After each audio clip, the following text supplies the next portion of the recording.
The horse was already half gone when Ranger Cole Mercer reached the riverbank. The water had risen fast after 3 days of hard rain, turning the normally calm San Juan River into a wild brown beast. The horse thrashed in the current, its eyes wide with fear, its legs slipping on unseen rocks below the surface. Each second, the river pulled it farther from shore. Cole did not stop to think. He dropped his rifle, kicked off his coat, and ran straight into the freezing water. Cole Mercer had been a ranger for the territory for nearly 10 years. He had chased outlaws, tracked stolen cattle, and buried good men under the hot New Mexico sun. But he had never seen fear like the fear in that horse's eyes. It was a big bay stallion, strong and well-built, with a torn saddle still hanging from its back. Someone had ridden hard and fallen harder. The river showed no mercy to man or beast. The current hit Cole like a hammer. The water pushed against his chest, stealing his breath, numbing his legs.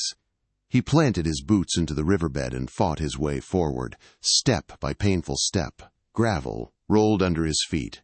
His hands reached out and grabbed the reins, just as the horse's head went under.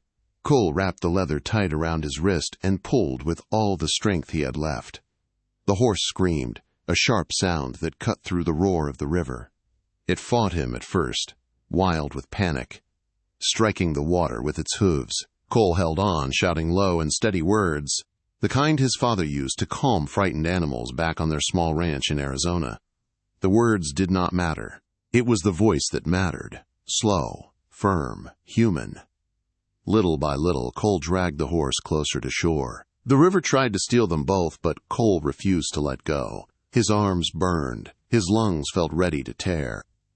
When his knees finally touched the muddy bank, he fell backward, pulling the horse with him. The stallion collapsed beside him, coughing water onto the wet ground. For a long moment, neither of them moved. Rain fell softly now, tapping against Cole's face. He lay there, staring at the gray sky, chest rising and falling hard. When he turned his head, the horse was still alive. Its sides shook as it breathed.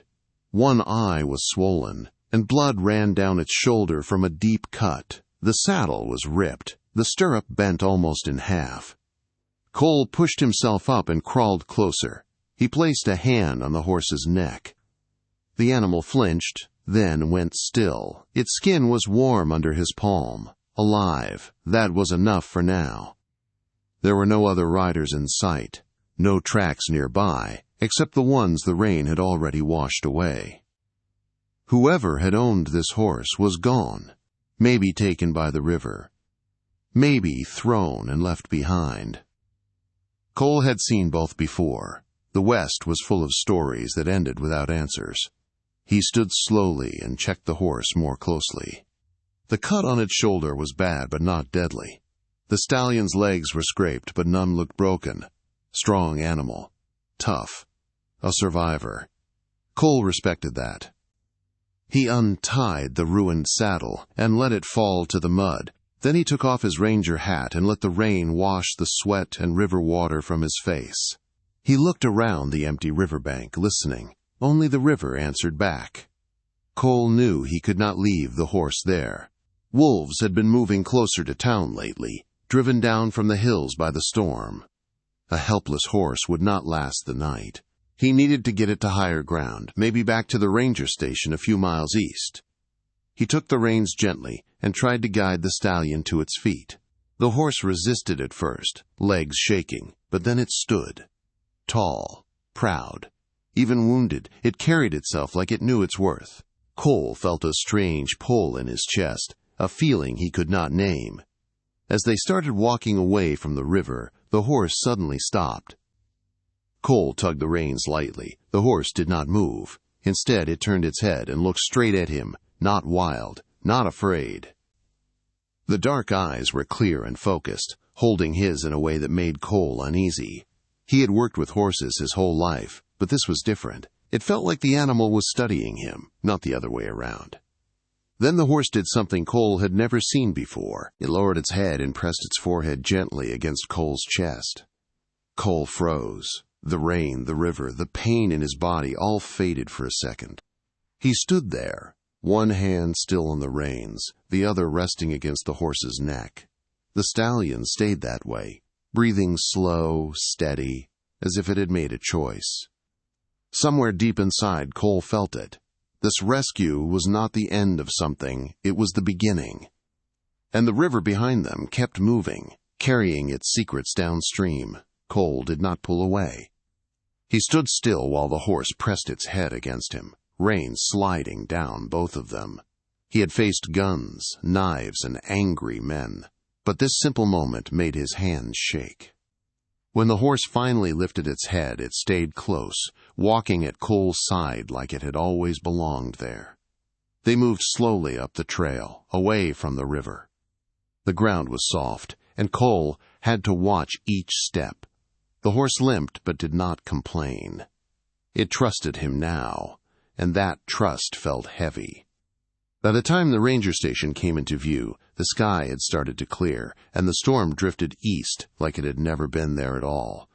The station was quiet. Most of the other rangers were out helping settlers after the flood. Cole led the horse into the old corral and tied it carefully. He brought water, then clean cloth and salve from inside. As he worked on the horse's wounds, he noticed something strange. The stallion did not flinch. It watched him closely, ears forward, calm as stone.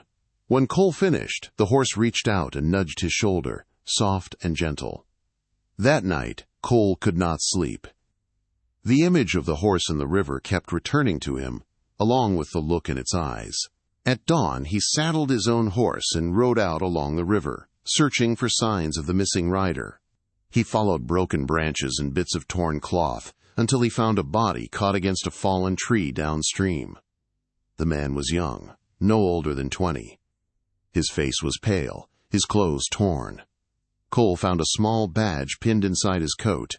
It marked him as a courier for the territory, carrying messages between towns. The saddle from the river must have been his.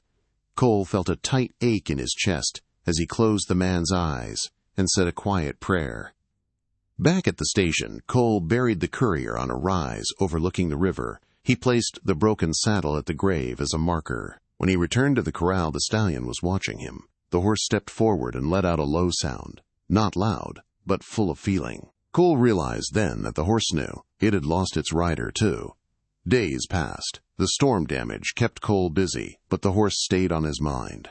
He fed it, brushed it, and spoke to it each morning. He had not named it yet. Somehow, naming it felt important, like a promise. The stallion followed him when he could, standing at the fence, watching every move. One afternoon, trouble came riding in. 3 men entered town, dust-covered and sharp-eyed. They asked questions about a lost courier and a bay stallion. Cole listened from the station porch, his jaw tight. The men claimed the horse belonged to them. Their smiles did not reach their eyes. Cole said nothing at first. He studied their hands, the way they rested close to their guns. He had learned long ago that danger often spoke softly. When he finally answered, his voice was calm. He told them the courier was dead and the horse was safe. He did not say where. That night, Cole heard a sound outside the station. Hooves. Slow. Careful. He reached for his rifle and stepped into the dark. The moon was high, lighting the corral. One of the men stood by the fence, cutting the rope. Before Cole could shout, the stallion moved. With a sudden burst of strength, the horse lunged forward. It struck the man square in the chest, knocking him into the dirt. The noise brought the others running. Guns flashed. Cole fired a warning shot into the air. The horse reared, screaming, a wild and powerful sound that echoed across the land. It placed itself between Cole and the men, head high, eyes burning. For a moment, no one moved. The men backed away, fear clear on their faces. They mounted their horses and rode off into the night, cursing as they went. When the dust settled, Cole lowered his rifle. He looked at the stallion, heart pounding.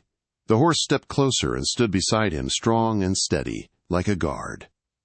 That was the night Cole gave the horse a name. He called it Ranger.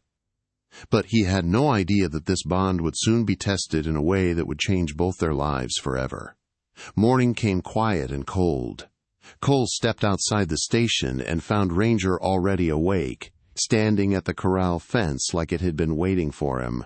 The events of the night before weighed heavy on Cole's mind. Those men had not been simple travelers. They had come for the courier's horse for a reason, and now they knew where to find it. Cole did not have long to wonder why. Before noon, a rider came hard from the west, pushing his horse to the edge. The man carried news from the territorial office. The courier had been carrying more than letters. He had been moving payroll money meant for a line of small towns. The money was gone, stolen before the storm. The men who came to town were outlaws, and they would not stop until they got what they believed was theirs. Cole looked toward the corral. Ranger stood tall, ears sharp, as if listening. Cole felt it deep in his chest. The money was not with the courier when he died, but the horse knew where it was. That afternoon, Cole saddled Ranger and rode back toward the river. He followed instinct more than logic, letting Ranger choose the path. The stallion moved with purpose, turning off the main trail and into the hills. After an hour, Ranger stopped near a cluster of rocks above the old river bend. Ranger pawed the ground. Cole dismounted and dug with his hands until his fingers struck leather. Inside the buried saddlebag were gold coins and folded bills, wrapped tight in oilcloth. The courier had hidden the money before trying to cross the river. Cole closed his eyes for a moment, feeling the weight of it all. The young man had tried to do the right thing. The river had taken him anyway. The sound of hooves broke the silence. The outlaws burst from the trees, guns raised. They had followed them. Cole reached for his rifle, but he knew he was outnumbered. Ranger sensed it too. The horse shifted, muscles tight, ready. A shot rang out. Dirt exploded near Cole's feet. He stood his ground, heart racing. Ranger suddenly charged forward, fast and fearless. The stallion kicked one outlaw from his horse, then spun and struck another. The chaos gave Cole his chance. He fired once, then again, driving the men back. One outlaw tried to flee with the money. Ranger broke free and chased him down, cutting him off near the cliff edge. The man slipped, screaming as he fell into the brush below. The others ran, leaving the hills silent once more. Cole stood breathing hard, staring at Ranger. The horse returned to him, calm again, like the storm had never touched it. The money was returned. The outlaws were caught days later. Word spread fast about the Ranger and the horse that saved the territory's payroll. People came from miles away just to see Ranger. Some offered gold to buy him. Cole refused every time. Months passed. The station grew quieter. Cole spent his days riding with Ranger across open land, keeping peace where there was little law. The bond between them became legend. People said the horse understood more than any animal should. Cole did not argue. He had seen it with his own eyes. One evening, as the sun set red across the plains, Cole stopped on a ridge overlooking the river. Ranger stood beside him, strong and sure. Cole rested a hand on the horse's neck. He knew one truth as clear as the sky above. Some rescues are not accidents. Some are meant to happen. And sometimes, when you save a life, it saves you right back.